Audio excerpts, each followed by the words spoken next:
मन में विनम्रता का भाव, जीवन की प्रत्येक अनुभूति का चिंतन, चित्त की चंचलता की संयमित साधना, जीवन के अनित्यता की समझ निब्बाण के रास्ते खोल देती है। आज की बात। आज की बात, स्वागत। आप जानते हैं कि आज की बात में तथागत बुद्ध का जो वचन उन्होंने हमारे लिए दिया है, हमारे जीवन को बेहतर बनाने के लिए तथागत बुद्ध से जो मार्गदर्शन आता है, उसे हम इस वक्त अपने पक्ष में समझने का प्रयास करते हैं।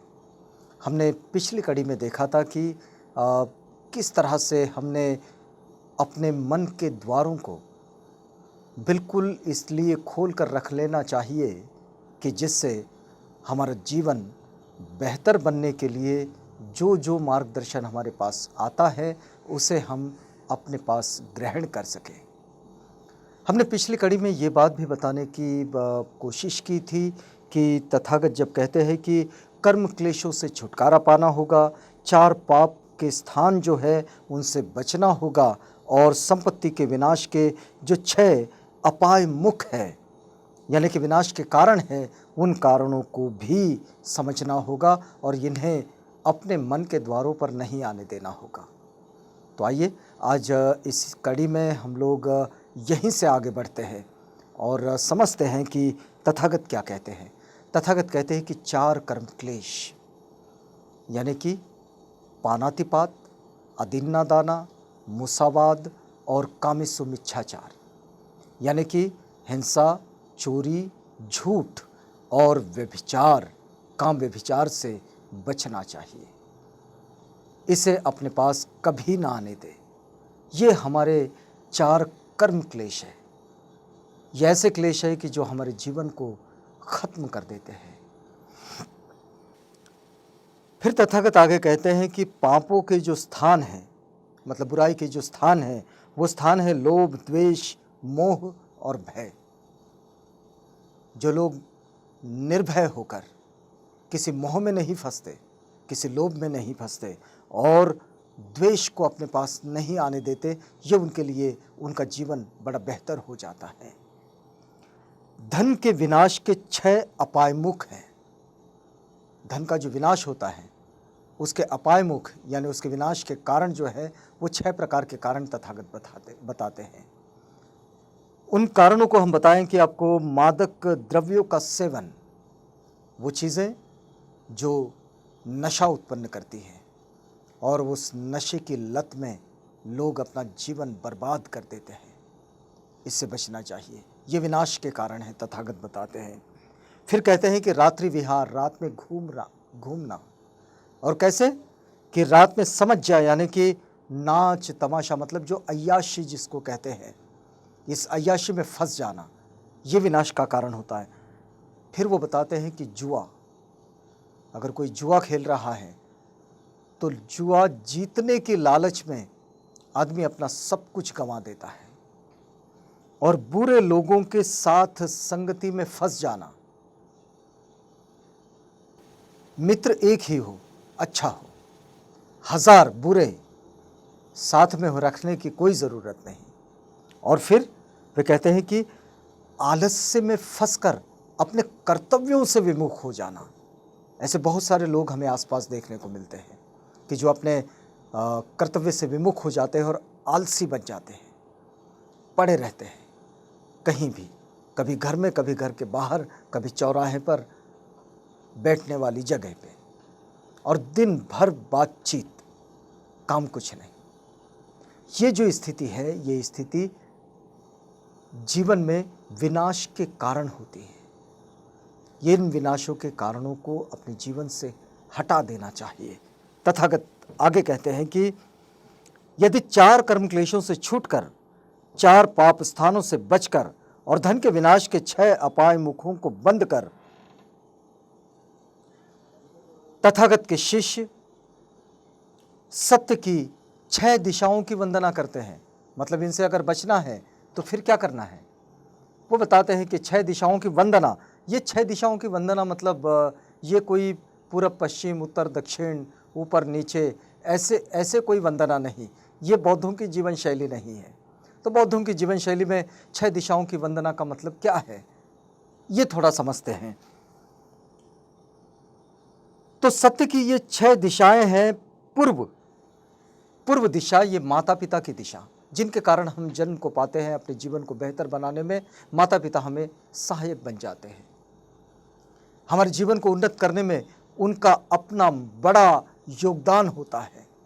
तो इसलिए पूर्व दिशा जो माता पिता की दिशा है, और दक्षिण ये आचार्यों की यानी कि गुरुओं की दिशा, जहां से मार्गदर्शन पाते हैं।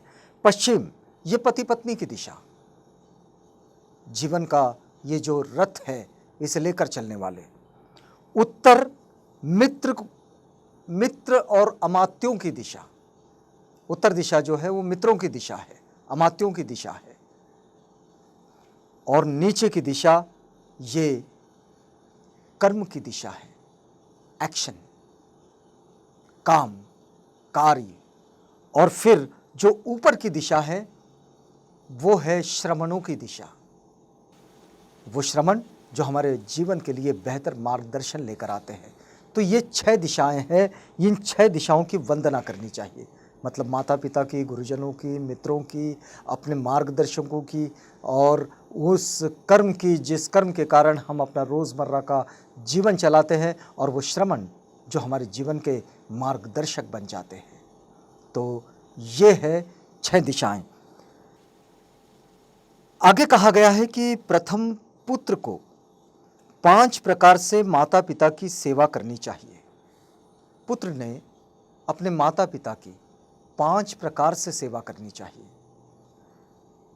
माता पिता का भरण पोषण करना चाहिए, घर के काम में उनकी सहायता करनी चाहिए, कुल वंश कायम रखना चाहिए, और दायज का प्रतिपादन करना चाहिए, और मृतकों के प्रति अपनी आस्था, अपनी श्रद्धा को व्यक्त करना चाहिए। ये बड़े महत्वपूर्ण अंग है जीवन शैली के। कुछ लोगों को इस पर बड़ा आक्षेप भी होता है, और आजकल जिस जीवन की ओर हम लोग बढ़ चले हैं, उस जीवन शैली में हम देखते हैं कि बूढ़े माता पिता बड़ी बुरी स्थिति में चले जाते हैं। उनका जीवन बड़ा पीड़ादायक हो जाता है, कष्टदायक हो जाता है। उनके बुढ़ापे में हम देखते हैं कि वे ऐसी स्थिति में फंसे पड़े दिखते हैं हमें कि जहां उन्हें होना नहीं चाहिए। ये उन बच्चों का कर्तव्य है कि वे अपने माता पिता के लिए एक बेहतर व्यवस्था बनाएं, उनके सेवा करें। दूसरी बात जो तथागत कहते हैं कि घर के काम में बच्चों ने माता पिता की सहायता करनी चाहिए। फिर वे कहते हैं कि मृतकों के प्रति, यहाँ मृतकों के प्रति का मतलब कोई शव नहीं पड़ा है, मृतकों के प्रति मतलब जो हमसे पर्दा कर गए, लेकिन उनका जीवन हमारे लिए बड़ा लाभकारी रहा है, क्योंकि हमारे माता पिता उनके माता पिता के एक महत्वपूर्ण योगदान का प्रतिबिंब होते हैं। मन में श्रद्धा का और आदर का भाव होना चाहिए उन पूर्वजों के प्रति, जिन पूर्वजों को हमने देखा तो नहीं, लेकिन उनका जाने अनजाने हम सबके जीवन को बेहतर बनाने के लिए योगदान रहा है। उन सब के प्रति एक श्रद्धा का भाव होना चाहिए। ये तथागत की जो शिक्षा है, ये शिक्षा तथागत हम सब के लिए देते हैं। पुत्र पुत्री के 5 प्रकार के कर्म करने चाहिए। अपने माता पिता का भरण पोषण, उनके लिए श्रम, और पितरों के प्रति यानी कि पूर्वजों के प्रति उनके मन में भी श्रद्धा हो, चाहे बेटा हो चाहे बेटी हो, लेकिन उन्हें अपने माता पिता के जीवन को संरक्षित करने के लिए, उनको सेवाएं देने के लिए उन्होंने स्वयं श्रम भी करना चाहिए। फिर आगे वे कहते हैं कि बदले में माता पिता को पुत्र पुत्री के लिए 5 प्रकार के कर्म करनी चाहिए। ये माँ बाप के लिए एक बड़ा अच्छा उपदेश है। तथागत कहते हैं कि उन्हें पाप से बचाना मतलब बुराई से बचाना, और पुण्य कर्मों के लिए प्रेरित करना, मतलब अच्छा करने के लिए उन्हें प्रेरित करना, और शिल्प आदि की शिक्षा प्रदान करना। शिल्प कला ये ऐसा एक क्षेत्र है कि जिसके कारण हमारा जीवन, हमारा मन बड़ा बेहतर होता चलता है।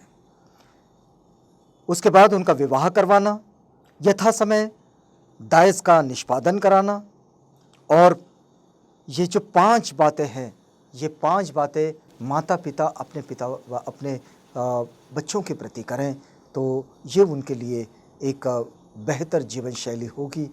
देखिए कि इस पूरी शिक्षा में अगर हम लोग देखें तो तथागत इस बात को बताने की कोशिश कर रहे हैं कि हम सब ने एक सामूहिक जीवन को जीना चाहिए। हम सब ने एक दूसरे के सहायक बनना चाहिए, न कि स्वतंत्र रूप से एक-एक आदमी जीता रहे और हर एक दूसरे को छोड़ता रहे। नहीं, यहाँ सामूहिक जीवन शैली की बात हो रही है।